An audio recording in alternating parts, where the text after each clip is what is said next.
Hi folks, Hack Luke here. Working in InfoSec is an intense blend of creativity, technical prowess, and responsibility. When InfoSec becomes your job though, it can be very, very demanding to sustain this intense level of performance in the long term. And because of that, we are facing an absolute mental health crisis as an industry, and something needs to change. Now, if you found this video on YouTube, you likely don't know that it's actually linked with a blog post on the Detecify blog. So if you're more of a reader than a watcher, or you want to read along, then you can click on the link in the description below. Speaking of Detecify, that is who is sponsoring today's video. Detectify is a vulnerability scanner, but it's better than your average vulnerability scanner because the payloads that are being used by the scanner are crowdsourced from some incredible hackers around the world and also the Detectify staff. Their payload-based testing finds undocumented security vulnerabilities and can even scan behind authentication. It will find OWASP top 10 stuff, common misconfigurations in cores, misconfigurations in S3 buckets, weaknesses in encryption implementations, and so much more. Detectify puts hacker knowledge into the hands of engineers to secure their applications. What do you think it would find on your applications? If you want to find out, you can start a 2-week free trial at www.detectify.com/hackluke. That's HAKLUKE. Go hack yourself. Now, just to give you an idea of how bad the cybersecurity mental health crisis is, here are a few statistics. 51% of cybersecurity professionals have trouble sleeping due to work-related stress. That's insane. 51%. 47% of cybersecurity professionals, almost half, are working between 41 and 90 hours per week. So that is over 8 hours a day for 5 days a week. 48% of CISOs reported that the level of stress they are under has affected their mental health, almost half again. And then 97% of the C-suite said that the security team could improve on delivering value for the amount of budget that they receive. Anyway, before we jump into the tactics for avoiding or dealing with burnout, I want to give a personal account of my own experience burning out. I've had a couple of really big burnouts in my life and a whole stack of kind of smaller ones that I kind of recovered over a weekend or whatever. But this one that I'm gonna recount is probably the biggest burnout that I ever went through. So different people in different circumstances burn out in different ways. And I think giving some background in my particular experience is really important because maybe you can compare that to your own experience. Anyway, as soon as I finished school, I started working casually at a tech startup. And basically the deal was that the more hours I logged, the more I got paid. So I could work as much as I wanted, but I had a minimum of, I think, 12 hours a week that I had to work. So naturally, I filled all my free time with work. And at first, this was totally fine because it was my first job. I was really excited to be working in tech. I was meeting new people, like it was really fun. And also I didn't have any other commitments at the time. And I think I started in November or December, and then I didn't have any other commitments until maybe 4 months later. So sometime around February the following year, I was offered a couple of additional jobs tutoring music to school kids. And it didn't seem like much of a commitment. In total, it was about 6 hours of work per week from memory on 2 different days. And I lived in a little country town, so both of those schools were about 45 minutes drive from my house, but I was used to doing long drives, living in a country town, of course, so it didn't seem like a big deal. And I wanted the extra cash, so I took that work on. And the hourly rate teaching was better than my IT job at the time, which was basically minimum wage because I had no experience. Around that same time, I started a computer science degree.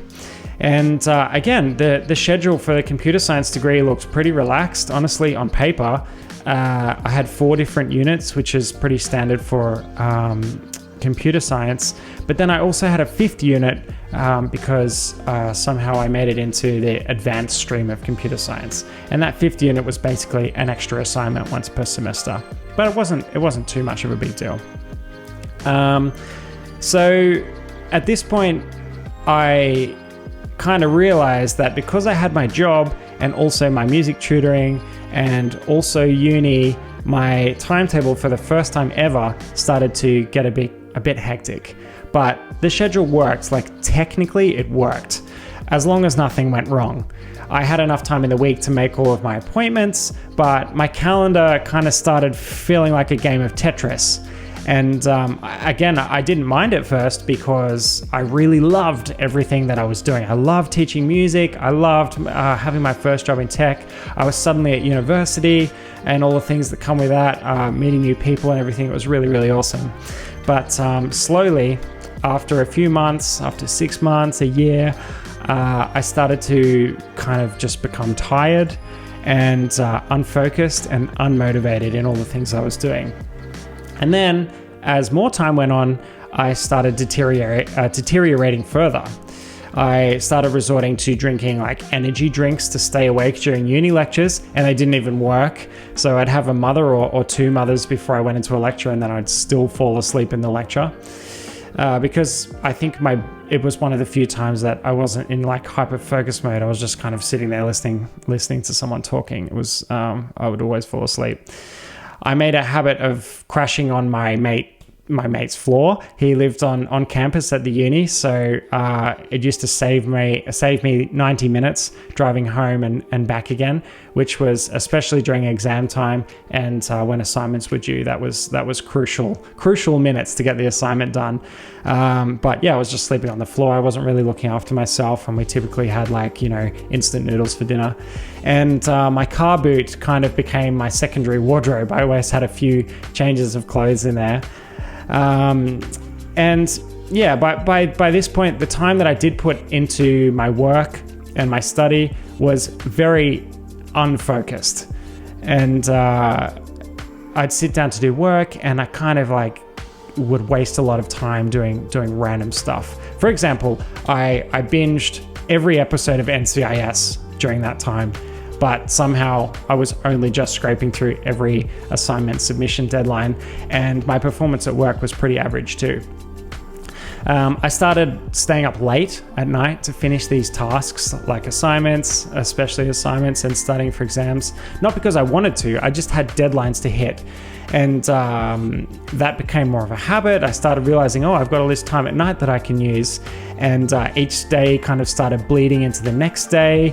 And I began to dread waking up because I was just tired, and every day was filled with more tasks, and it became really, really overwhelming.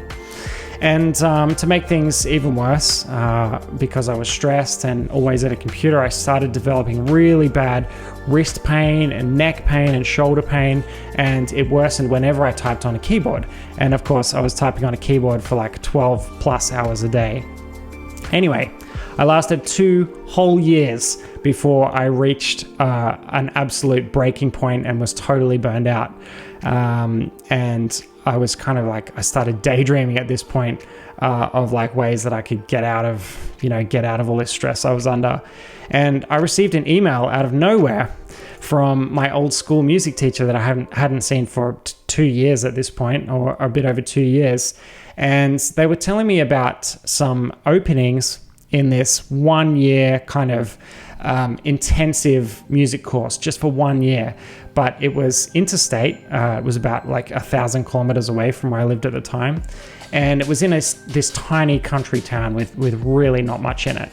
And my music teacher kind of sent this to me with the intention that I would show it to my students who might be interested, who might just be finishing school or whatever. But to me, it sounded like this incredible getaway, right? It was a chance for me to ditch all the stress in my life for a whole year and basically have a break. So who could resist that? So I jumped at it. I quit everything. I quit my uni degree. I quit my job. I stopped my music tuition and everything. And then I just moved to this tiny country town in the middle of nowhere. And for about a year, I did nothing but play trumpet and drank lots of beer. And slowly, I felt my body unwind, my kind of injuries start healing up, and my mind became clearer. I became more motivated to do things. And but the problem was, I thought a year would be enough. But as I started edging towards the end of that year, I started feeling anxious again. And I realized that it's because I didn't want to return back to my old life. I was worried about it.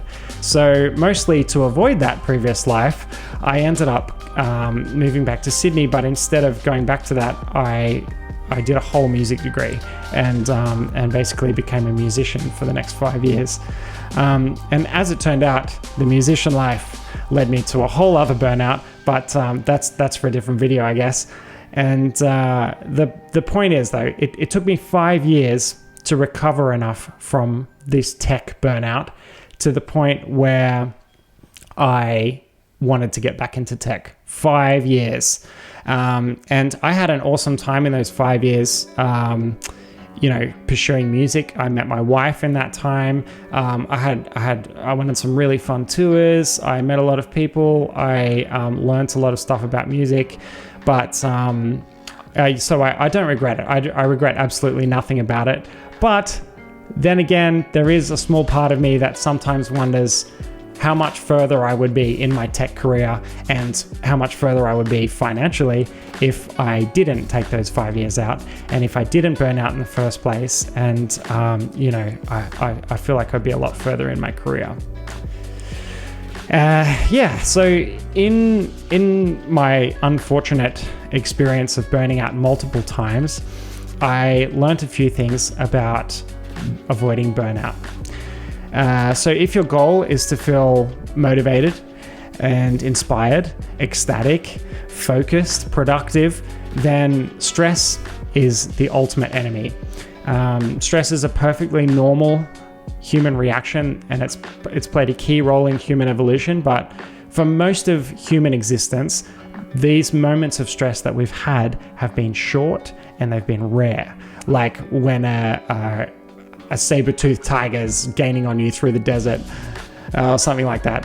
And in the 21st century, we deal with different types of stress. And if the stress is job-related, you're spending a lot of time at that job. So typically the stress, it takes place over long periods and it's frequent. So when you get this type of like prolonged, frequent stress over a long period of time, that's providing the perfect environment for burnout to set in. And if you haven't experienced burnout, basically it's that feeling you get when you've given everything you've got and you are just done. And I mean, you're done in like more of a long-term way. Your motivation just plummets and it's basically impossible for you to focus at that point. Your employer might be promising you promotions and bonuses and everything, but that's not enough to motivate you anymore.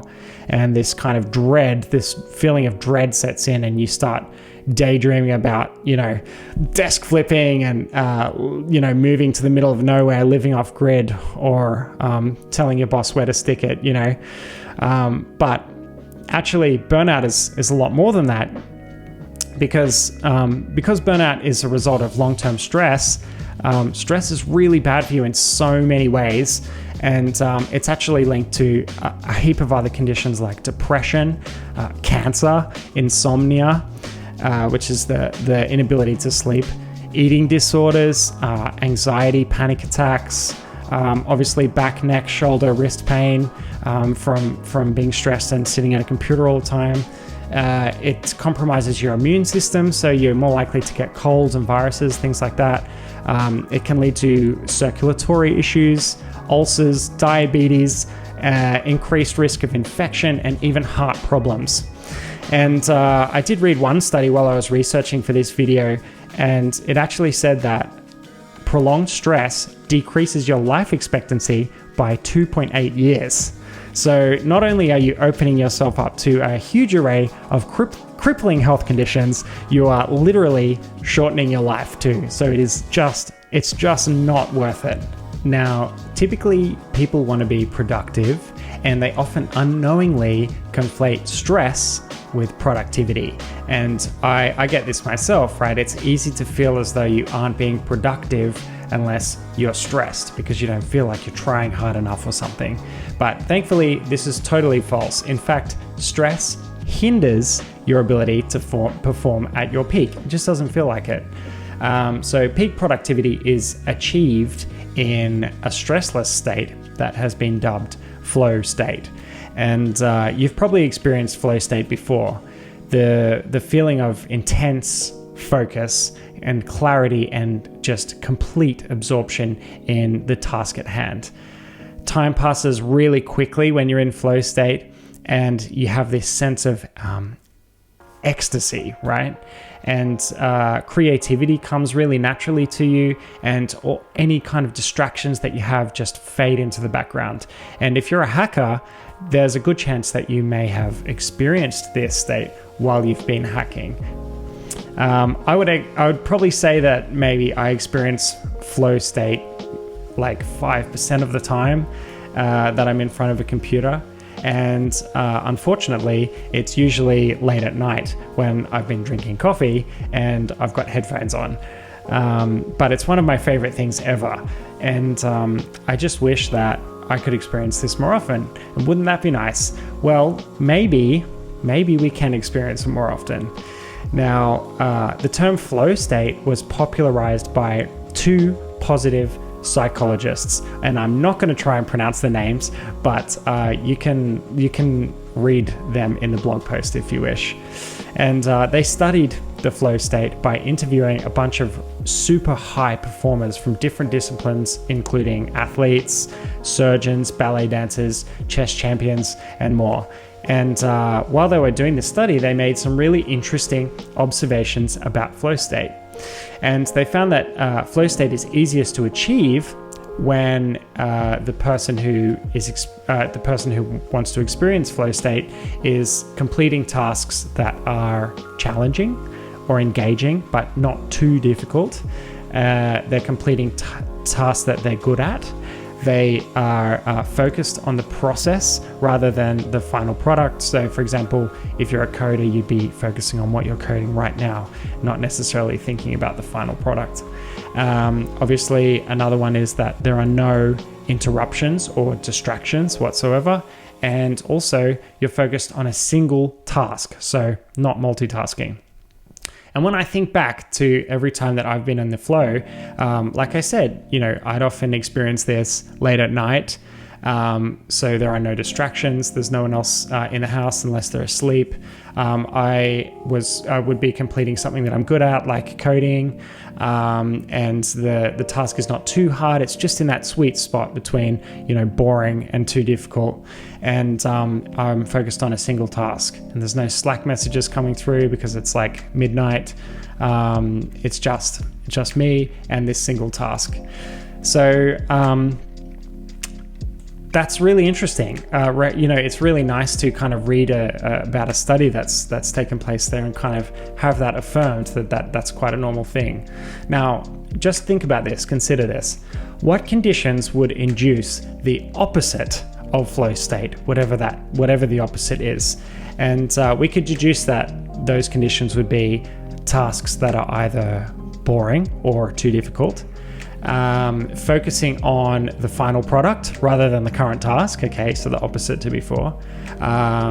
Having constant interruptions, Slack messages coming in, people talking to you, your phone ringing, things like that. And also multitasking. So instead of sticking to one thing, you'll be doing multiple things. Now, I'm sure you can think of a time where you have met these adverse conditions. Most likely it's happened to you at work. So maybe you've been tasked with a boring or difficult and uninspiring task, and somehow you need to complete this task amid a barrage of urgent Slack messages, urgent emails, and like constant Zoom meetings. And how did you feel in that situation? I guarantee you felt stressed. And this is what most people in corporate jobs, and in my experience, most cybersecurity jobs, that's the kind of thing that we face. Constant meetings, Slack messages all the time, people always interrupting you. And often the work you're doing is either menial tasks or boring, or it's too difficult. And then there's that one thing in the middle that is the actual hacking, which is fun. So that kind of brings me nicely into the next point I make, and that is about doing what you love for work. And there's so much conflicting advice about whether you should do what you love as your main source of income, or whether you should avoid doing what you love and keep it as that awesome hobby that you love doing on the side. And there are good arguments either way, right? So if you are in the for category, so you think that you should do what you love for a living, you might say things like, do what you love. If you love your job, you'll never work a day in your life. I'm sure you've heard that saying before. But if you're against it, you have some good points too. You might say, if you're doing what you love as your job, then you get too emotionally invested, you take criticism very personally, and ultimately you want to put too much effort into your work, and ultimately you end up burning out.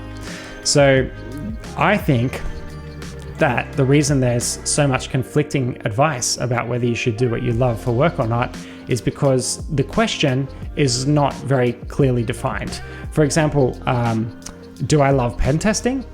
I could say, yeah, sure, I love pen testing, it's a really cool job. But when you think about it, there's only really one thing I love about pen testing, and that is the actual hacking, right? I really love hacking interesting things all the time.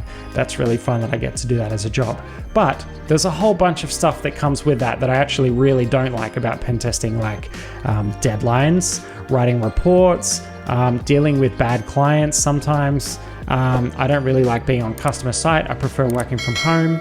I don't like wearing a suit. I don't like being away from my family if I have to go into an office. I really don't like corporate culture at all. I don't like meetings, like Zoom meetings and things.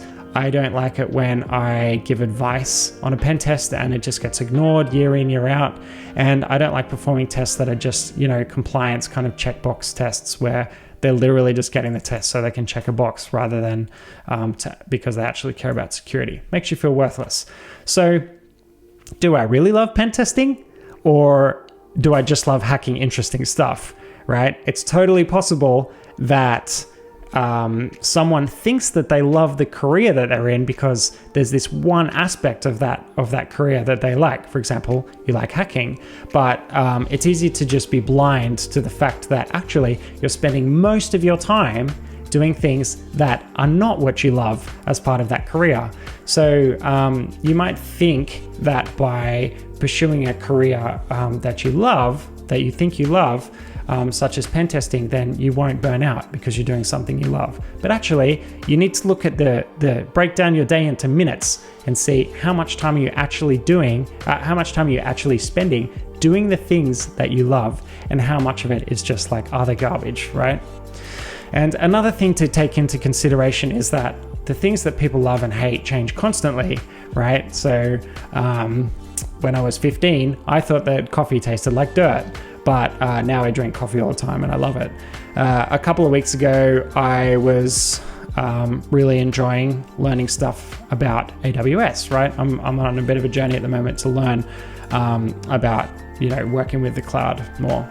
And then I did a certification. I had to do a certification for AWS. Well, I did two actually: certified cloud practitioner and a security architect one, associate.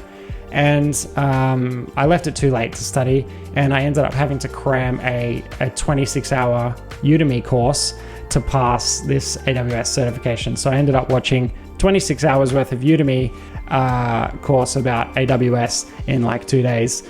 And now I don't love it anymore. I was really enjoying studying AWS, and then I did that, and now I'm just like, I just can't even open the AWS console without like twitching.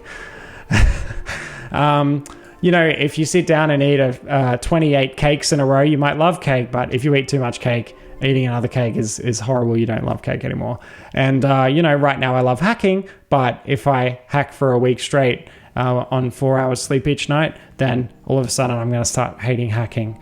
So should you do what you love? Yes, of course you should do what you love.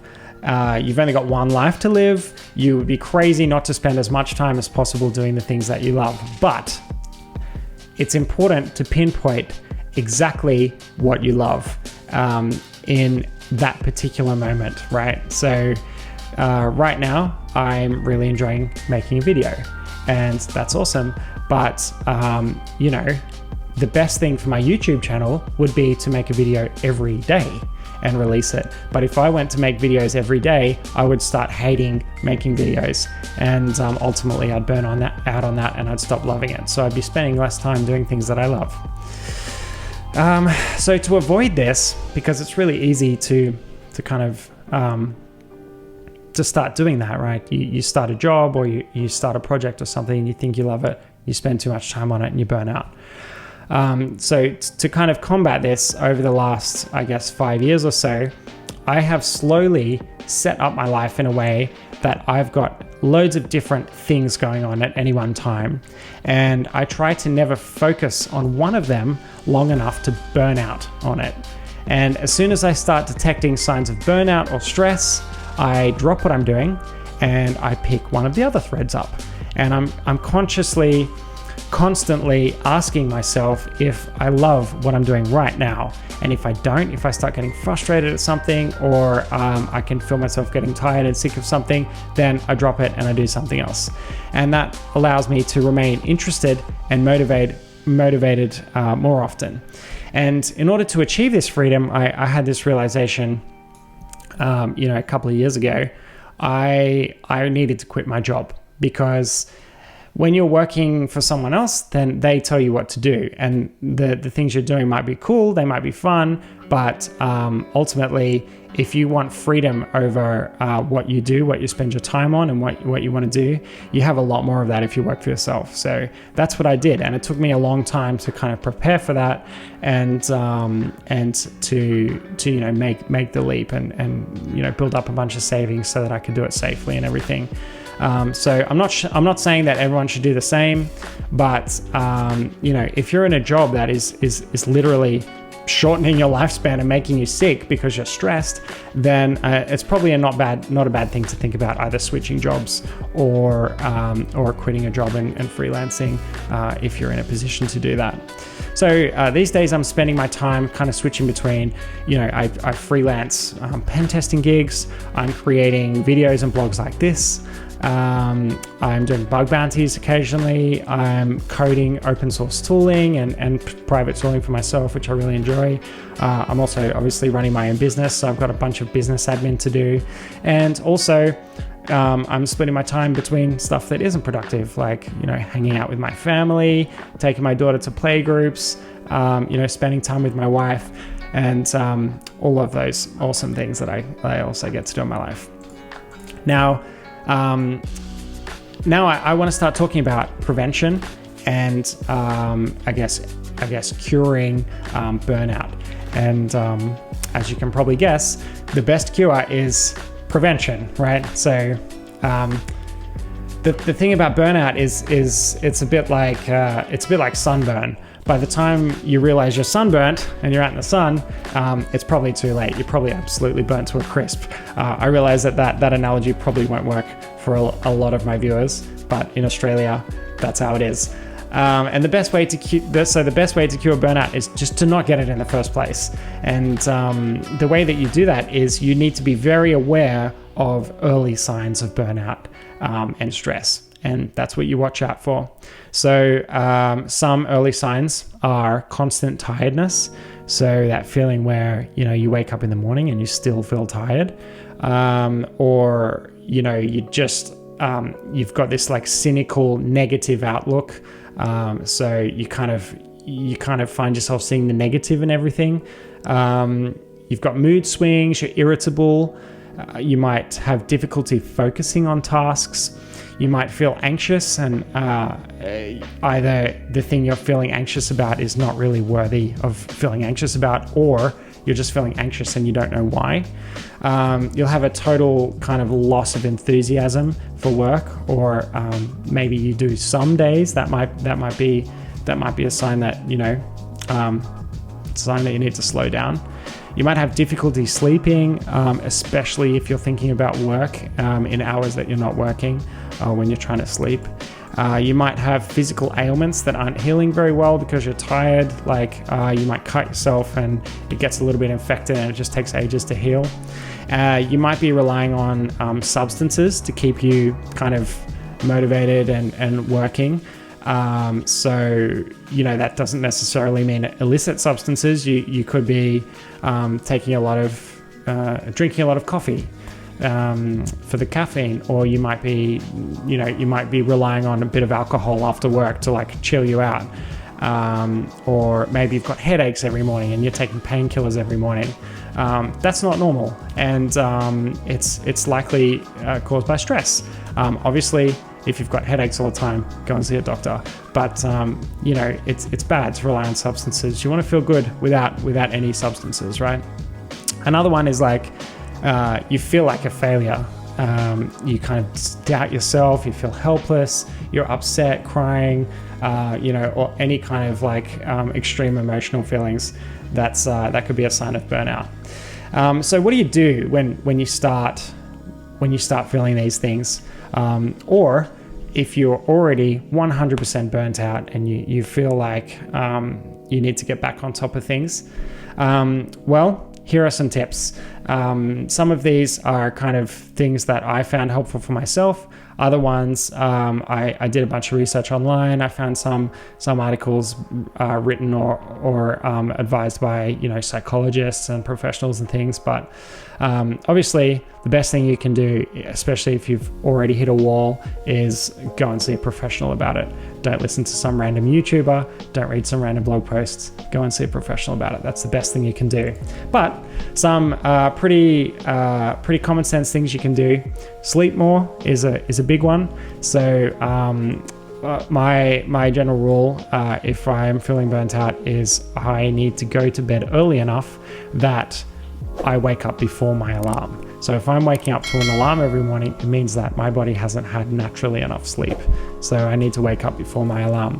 The next one, and this is for me is the biggest one, and that is to set boundaries, right? So the most common example of this is employees working longer than their contracted hours. You need to not do that, especially if you're feeling like your mental health is suffering. Do not work more than your contracted hours, right? You need to get comfortable with saying no to things that you don't want to do, no to commitments that are bad for you in the long run, and you need to set clear boundaries between your work life and your home life. That's a very, very big one. Of course, exercise and eat well, just like your mama told ya. And this is a big one too for some people, and that is to ditch perfectionism, because I see this a lot actually in cybersecurity. People are perfectionists. They want everything that they produce to be really, really high quality. But, that's not necessarily good for your mental health, especially if you've got a lot of things going on. You can start kind of falling behind if you want everything to be perfect. So sometimes good enough is good enough, and you can just accept that. I find that making a big change is really good for especially burnout recovery. Like you may have noticed in my own example of burnout that I gave before. So you might want to switch jobs, move to a new city. You might want to negotiate terms to work from home. Maybe you want to buy a new car or a new computer. Just giving yourself a big change in your life that your circumstances are different and exciting to you now, instead of just waking up to the same thing every day.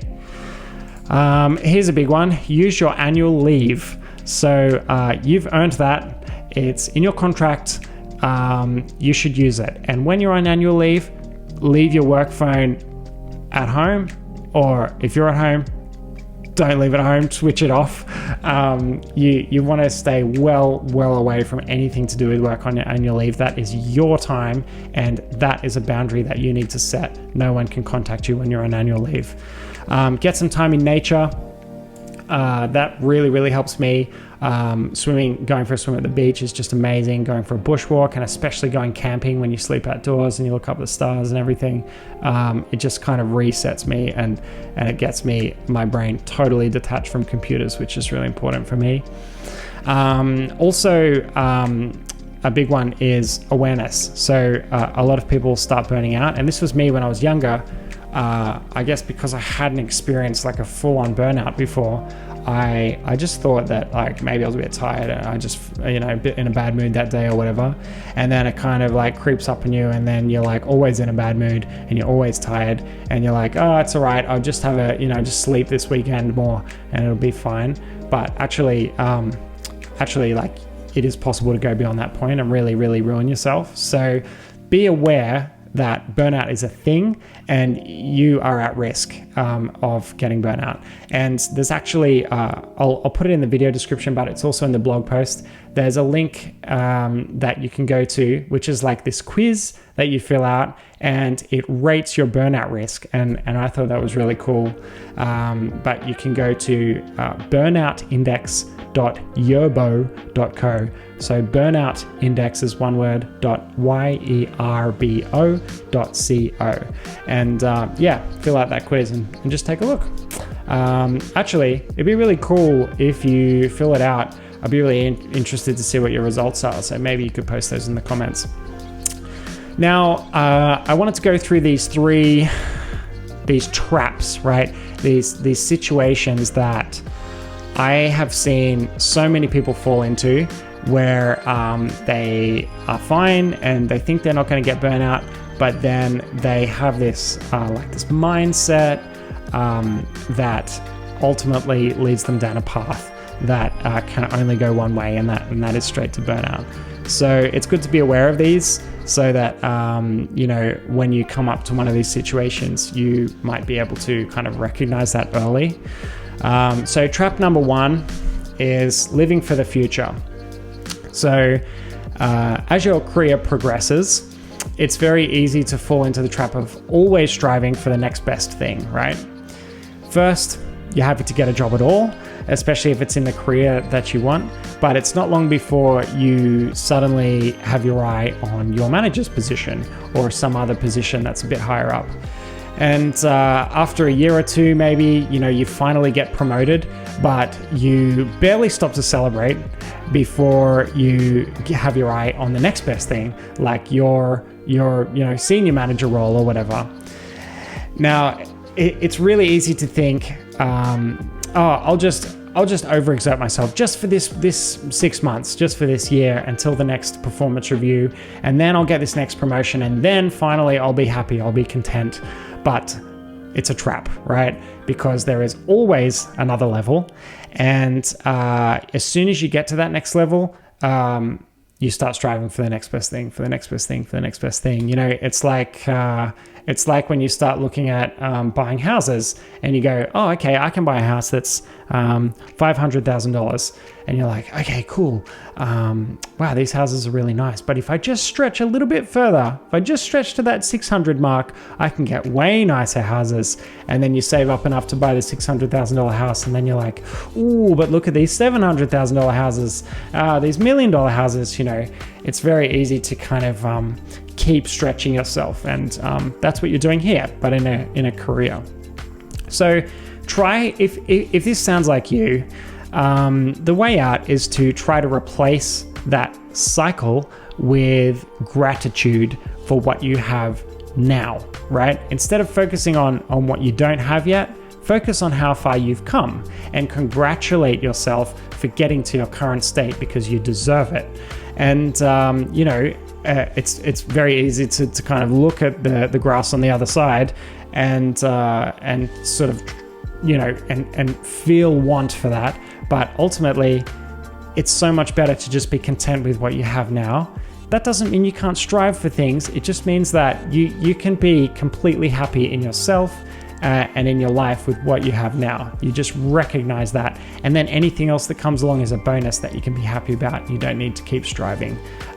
So yeah, just having that little switch flicked in your head will help you to avoid this burnout trap. Trap number 2, and I see this all the time and it drives me crazy, but that is when people have this undying loyalty for the organization that they work for. Sounds like a really positive thing, but hear me out. When you're an employee, you serve one purpose from the organization's perspective, right? You serve one purpose. You need to make more money for the organization than they are paying you, right? This is an organization, a company, a private company, public company, whatever. Their goal is to make money. So if you stop making money for them, or if you're not making as much money for them as they are paying you, it makes no sense for them to give you a job. So they'll fire you, right? And that's an important thing to keep in mind. One thing that keeps many employees chained to one particular job is that they feel that sense of loyalty to the organization that they work for. Maybe they feel like they're part of the team. HR is always talking about the family dynamic and the good company culture and things like that. But let me make this super clear. Being loyal to an organization is not in your best interest. You can still keep in touch with all the people that work there. You can go out to lunch with them, you can catch up with them outside of work, whatever, but it's not the organization that you need to be loyal to. Because the organization is an organization. It's not a person, and the organization does not feel the same about you. So I've watched so many friends succumb to this terrible, these mental health issues, trying to meet the demands of huge organizations that they have felt loyal to. But in the end, the organization doesn't care about them. They don't give them the promotions that they deserve, or they're made redundant. All kinds of things can happen.